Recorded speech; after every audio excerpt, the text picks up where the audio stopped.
É dia 20 de fevereiro de 2024 e o Luso veio espreitar a apresentação de candidatos à Assembleia da República pelo Círculo da Europa, desta vez da Aliança Democrática. Como cabeça de lista temos o muito conhecido Carlos Gonçalves, a quem se segue Luís Fraga. Como suplentes temos as candidatas Cristina Correia e Ana Pedro.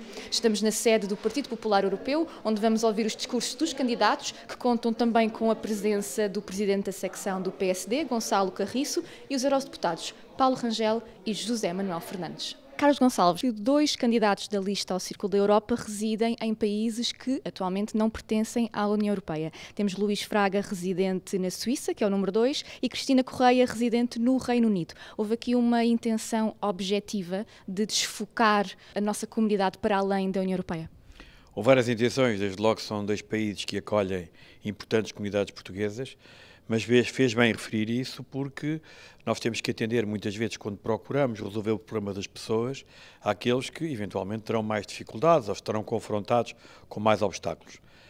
Os portugueses que vivem no Reino Unido são muitos, são cerca de 400 mil, há quem fale de uma população ainda superior a 400 mil, e a saída do Reino Unido da União Europeia, o chamado Brexit, veio criar novos problemas, novos obstáculos, e portanto é uma comunidade que nos deve merecer ainda mais atenção, e sobre esta matéria, permita-me que lhe diga, e lamento mesmo, tivemos praticamente sozinhos na Assembleia da República naquilo que era a preocupação destes centenas de milhares de portugueses que, independentemente de residirem no estrangeiro, são portugueses como nós e devíamos ter todos preocupados, o que infelizmente não aconteceu. A Suíça é uma situação também parecida, é um país que realmente tem acordos com a União Europeia, mas não está a União Europeia, é um país que tem também problemas específicos, até teve um processo de integração diferente, dado que durante muitos anos a imigração para a Suíça era uma imigração sazonal, portanto com problemas próprios, um Estado federal, e também é um país com muitos portugueses, mas também com problemas específicos que nos leva, como é evidente, a ter uma atenção especial. Como é típico de período de campanha, as disputas passadas relembram-se e as memórias são, por vezes, contraditórias. Tenho batido, e o meu grupo parlamentar do Partido Socialista tem-se batido para convencer o PSD, porque é preciso uma maioria reforçada, a substituir a fotocópia do cartão de cidadão por um outro método igualmente eficaz. O método que nós propusemos é o método alemão, no voto por correspondência, em que é incluída uma declaração de honra com uma sanção penal grave e dissuasora, e isso fazia com que as pessoas não tivessem de tirar fotocópia do cartão de cidadão e resolvia-se o problema. Acontece que, apesar de nós insistentemente termos apelado ao PSD para resolver este problema, o PSD não quis. A AD e o PS têm visões um bocadinho diferentes no que toca ao regime de voto para os círculos fora do território nacional.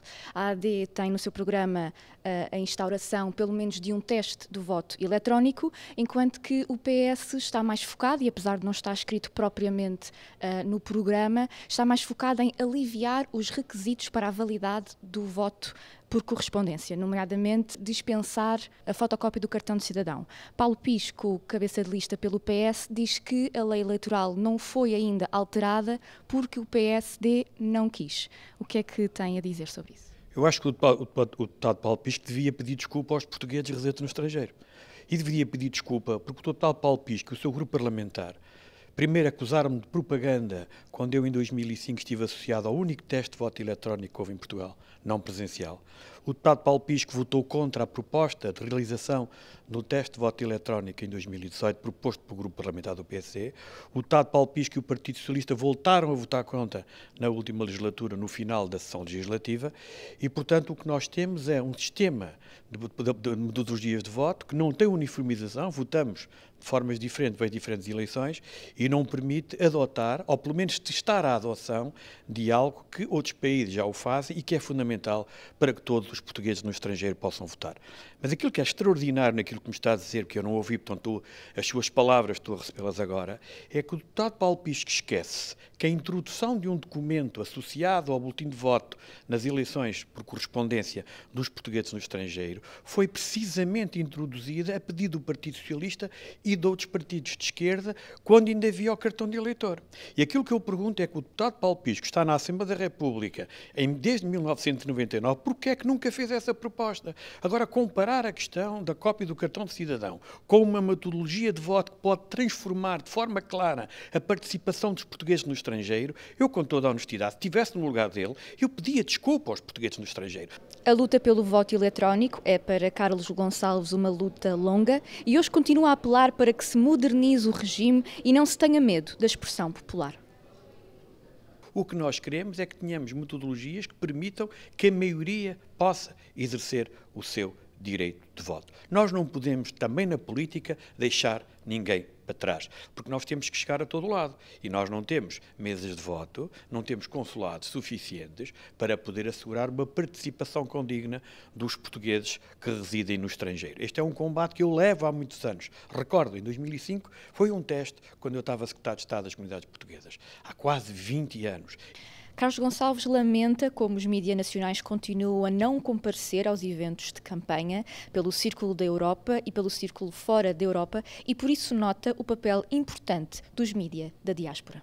O que eu acho estranho e que realmente não abona em favor dessa relação é que nesta campanha eleitoral a comunicação social nacional não tem feito a cobertura daquilo que é a campanha eleitoral nas comunidades portuguesas. Vale, neste caso, os órgãos de comunicação social da diáspora, inclusive o vosso, mas é pena que a Agência Lusa e outras instituições e outros jornais e outras televisões não tenham feito um acompanhamento, porque os que estão cá fora também contam. É normal que aqueles que estão em Portugal possam ter conhecimento de quais é que são as preocupações dos eleitores e dos cidadãos portugueses que residem no estrangeiro. Isso custa-me um pouco que a gente que está cá fora, que tanto faz por Portugal, não tenha merecido a atenção que é devida pela comunicação social. Portanto, que nestas eleições já percebi que não vai acontecer, mas que no futuro haja uma cobertura das campanhas eleitorais, dos círculos eleitorais de imigração. Não é os candidatos que merecem, é os portugueses que lá residem que merecem.